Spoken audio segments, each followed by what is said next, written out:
C'est votre quartier ici? Oui, et j'ai grandi pas très loin. En tout cas, on prenait le temps de venir dans ce jardin du Luxembourg. Oui, c'est comme tout bon Parisien qui se respecte. À un moment, on a envie de nature.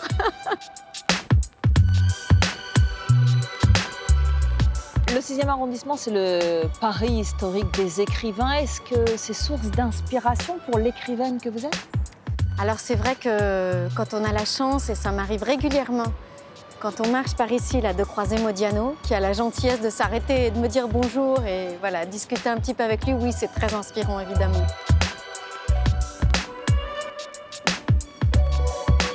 On va aller dans le plus vieux musée de France, le musée du Luxembourg. Est-ce que vous savez de quand il date? Mais je ne savais pas que c'était le plus vieux musée de France, le musée du Luxembourg. Vous m'apprenez quelque chose, là. C'est le premier musée à avoir accueilli du public en 1750. Wow. Mon goût des musées me vient de mon père.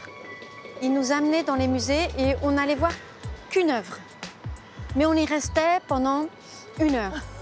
Et il nous parlait du rythme de la peinture, de la lumière. Bonjour Isabelle Carré. Bonjour. Bienvenue dans votre Paris des Arts. Écrivaine, comédienne, vous êtes actuellement sur les planches dans la pièce La Dégustation qui est en cours d'adaptation au cinéma. On va parler dans cette émission de toutes vos passions, mais avant on va découvrir ensemble cette merveilleuse exposition. Ma chouette, je me réjouis. Moi aussi, on y va? Allez. C'est une star de la photographie au succès posthume. Le musée du Luxembourg rend hommage à Viviane Maier, femme mystérieuse, nounou fantasque, artiste inclassable dont le regard a su saisir les coulisses de l'Amérique. Scène de rue, petit rien, moment volé, l'exposition nous parle d'une liberté d'expression sans entrave.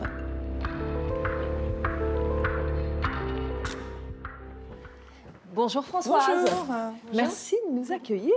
Alors Viviane Maier, elle a été pendant 40 ans gouvernante, mais sa passion c'était la photographie. Ses photos, elle ne les a jamais montrées. Est-ce qu'on sait comment elles ont été découvertes? Alors ça vient d'un promoteur immobilier qui s'appelait John Maloof et qui voulait écrire un livre sur Chicago. Il y a une vente aux enchères, on lui dit il y a peut-être des photos qui peuvent vous intéresser. Il achète le plus gros bac. Il n'y a pas de photos sur ce qu'il voulait vraiment. Et par contre, il voit des milliers de photographies. Et en fait, il trouve le nom de Viviane Maier sur une enveloppe photographique. Il dit quand même, je vais quand même chercher qui c'est. Et là, il tombe sur la rubrique nécrologique. Elle vient de mourir et c'est comme ça qu'il a petit à petit dénoué les chevaux. Parce que 100 000 photos. Ouais. 100 000 100 000 qui, la plupart, n'ont jamais été développées. Elle n'a jamais développé les photos. Non. Ce qui l'intéressait, c'était le clic. Ouais. Plus que le fait de les montrer. Ouais. C'est une héroïne de film, non? Presque un film policier même. Oui. Parce qu'elle a des côtés un peu force obscure du mal, parfois. Ah bon? Eh Oui, ben, elle a oui. terminé dans un asile Ça se psychiatrique. voit, si vous regardez les autoportraits, d'ailleurs si on commence par les autoportraits, c'est parce qu'on montre le côté mystérieux de cette femme. Ce qui est étonnant, c'est que dans le documentaire sur elle, il y a des interviews des enfants qu'elle a gardés. Et il y a certains enfants qui l'adorent et une jeune femme qui a souffert le martyre avec elle.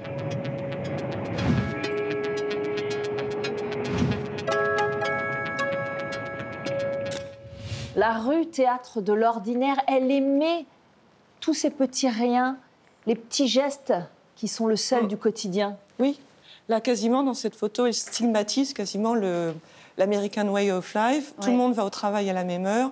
Tout le monde a le même chapeau, tout le monde lit le même journal, tout le monde fait les mêmes gestes. Après, ça se trouve, ils vont aller dans des usines Ford. Et le tout avec un sens des lignes qui est incroyable.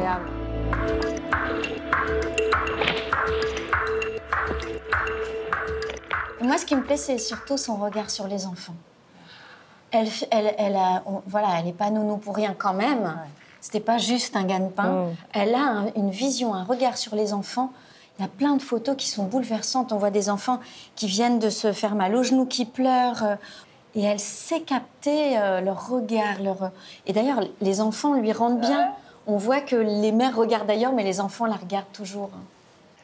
Elle aimait aussi les gros plans, non? Oui. Elle a fait beaucoup de portraits. Oui. Et en plus, elle avait une technique assez douce. Un relais flex, c'est porté là. Je peux très bien vous parler. je vous parle. Bonjour madame, est-ce que vous acceptez d'être prise en photo? Et soit la dame dit oui, soit elle dit non, mais en tout cas, moi, je fais clic. Et c'est très silencieux, un réflexe. C'est pour ça qu'il y a beaucoup de regards qui sont surpris ou parfois même furieux ou étonnés. Ça vous plaît, vous, qu'on mette en lumière un peu les invisibles, ces gens à qui la vie ne rend pas forcément toujours hommage? Oui, et puis ça nous aiguise le regard. On a envie d'aller se balader et de se dire, mais finalement, on a des pépites partout autour de nous. Mais on ne les voit pas, on s'en fiche, on passe à côté.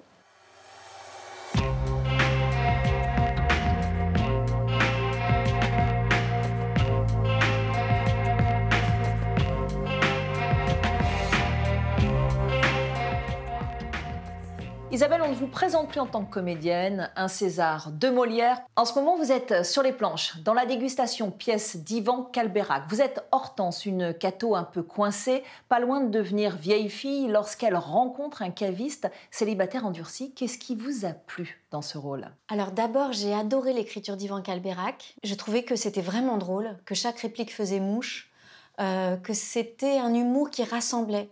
C'est vrai que c'est plutôt rare. Aujourd'hui, on a un humour un peu acide, un peu amer, on tape sur telle catégorie de personnes.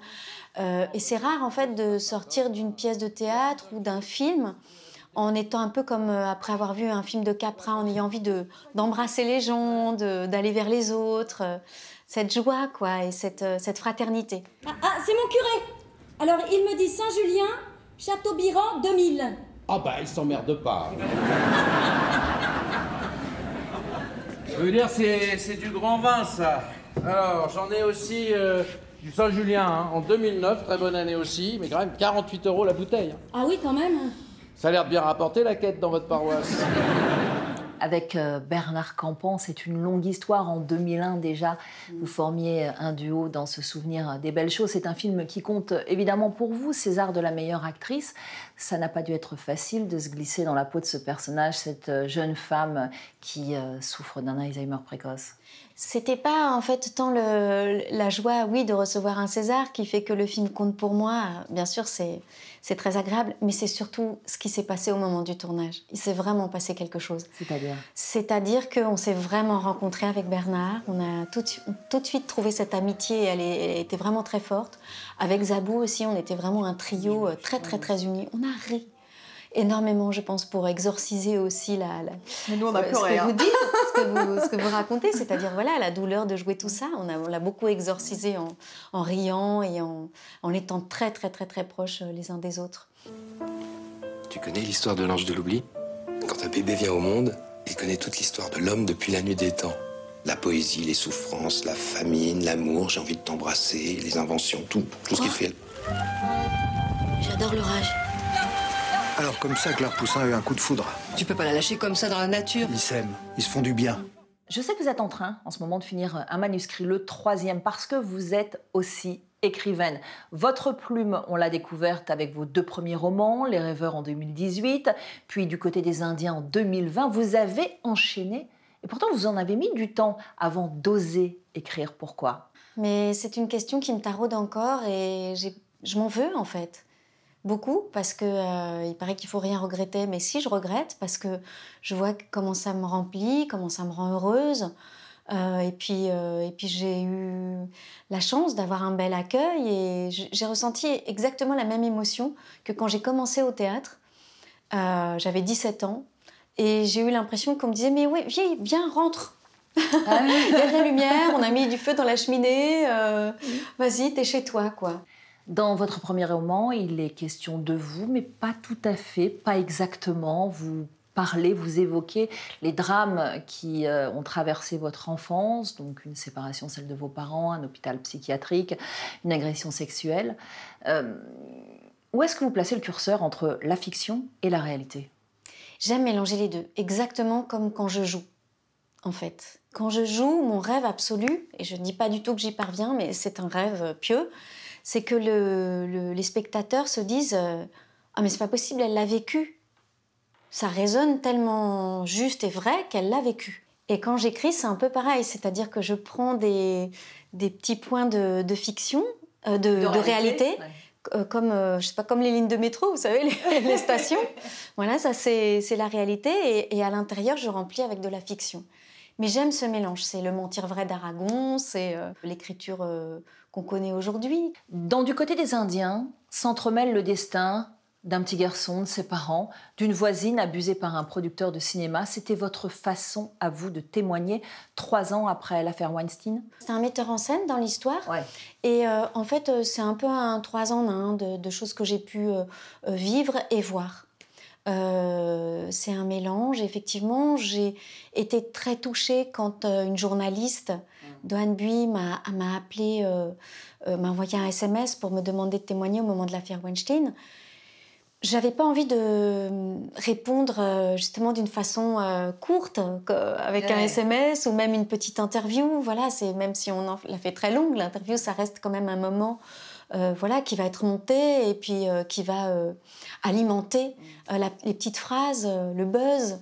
Et j'avais pas envie de ça, j'avais envie de vraiment transmettre quelque chose de mon expérience. Donc voilà, les choses évoluent et aujourd'hui, sur les feuilles de service, c'est-à-dire l'emploi du temps, le programme du jour, s'appelle une feuille de service, vous avez un référent harcèlement. Aujourd'hui, il y a ça, il y a cet outil-là. Ça date d'il y a quelques mois seulement. Jusqu'à maintenant, ça n'existait pas. J'ai compté, vous avez tourné dans plus de 50 films, 18 téléfilms, 35 pièces de théâtre. C'est vertigineux, évidemment, on ne peut pas parler de tout. Quels sont les rôles qui vous ont donné le plus de fil à retordre et peut-être ceux que vous n'oublierez jamais? Se souvenir des belles choses, on en a parlé tout à l'heure, hein, qui porte aussi bien son nom. Anahem a été qui est moins connu, qui est un film moins connu, mais c'est mon joker de méchante. J'en ai pas joué tant que ça. On a déposé une plainte contre vous, monsieur Zanussi. On vous accuse d'agression. Elle dit que vous l'avez percuté avec votre voiture. Elle dit que vous l'avez tapé dessus. C'est une folle. Je suis une amie à Madame Zanevski. Tu lui dis ça, d'accord? Là, il se montrera. Tu lui expliqueras. D'accord, si tu veux. André? Les sentiments de Noémie Lvovsky, ma rencontre avec un acteur prodigieux qui me manquait infiniment. Au théâtre, Mademoiselle Else, bien sûr, puisque c'était presque un seul en scène, pas tout à fait quand même. On avait des rencontres avec mes partenaires, mais j'avais beaucoup de monologues et j'avais tellement peur de ne pas être capable de le jouer pendant des mois. J'avais l'impression que j'étais à chaque représentation épuisée. Et je me souviens qu'à la dernière, j'ai fondu en larmes en me disant « je l'ai fait, je l'ai fait, je l'ai fait ». Dans son Paris des Arts, Isabelle nous emmène à la rencontre de Philippe Lelièvre, comédien, metteur en scène, auteur. Il a aussi été animateur radio et prof d'improvisation théâtrale à la Star Academy. Aujourd'hui, il est de retour sur les planches, seul en scène, interprétant à un rythme d'enfer une foule de personnages plus givrés les uns que les autres. Alors tous les deux, vous avez plusieurs points communs. Premier point commun, cet amour pour la scène, les planches, vous y revenez toujours? Ah bah oui, on peut pas s'en passer. Hein. C'est comme le Lexomil. Une drogue. Une drogue. Une drogue. Bon, vous êtes l'un et l'autre sur les planches en ce moment. Vous, Philippe, dans un seul en scène qui n'est pas tout à fait nouveau. En 2006, il y avait eu Givré. En 2021, il y a Plus que Givré. Le spectacle a un peu évolué. De quelle manière? D'abord, Plus que Givré, parce que je suis un peu plus vieux. J'ai changé beaucoup de choses dans toutes les répliques. Je l'ai su quand j'ai repris le script. J'ai vraiment changé un personnage complètement.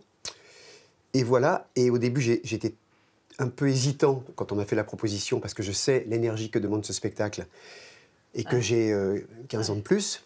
Il faut du souffle pour les enchaîner. Je me suis vraiment, une fois que j'ai dit oui, après je me suis préparé comme un sportif. Ces bruits de pas pourris, comme tu le dis si bien, donnent une dimension burlesque à la situation. Alors tu es gentil, tu me laisses faire mon travail de metteur en scène, et toi tu fais le tien. Le docteur Perruche en plomb! Mais quelle souffrance! Oh bah le con, il m'a éteint ma clope à gueuler comme un putois, là.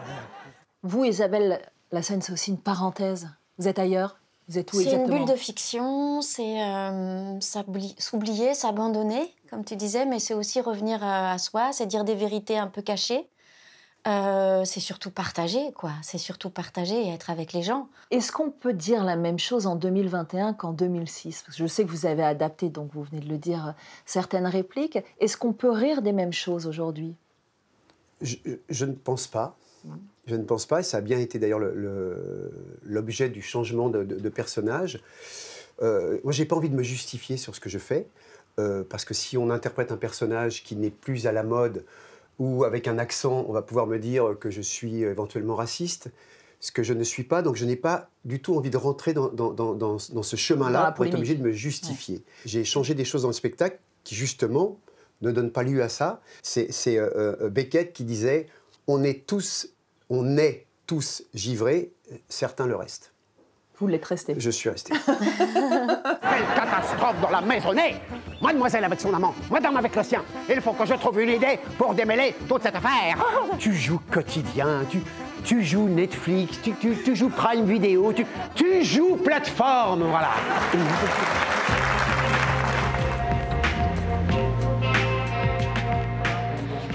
Isabelle, malheureusement, c'est déjà l'heure de nous quitter. Qu'est-ce qu'on peut vous souhaiter?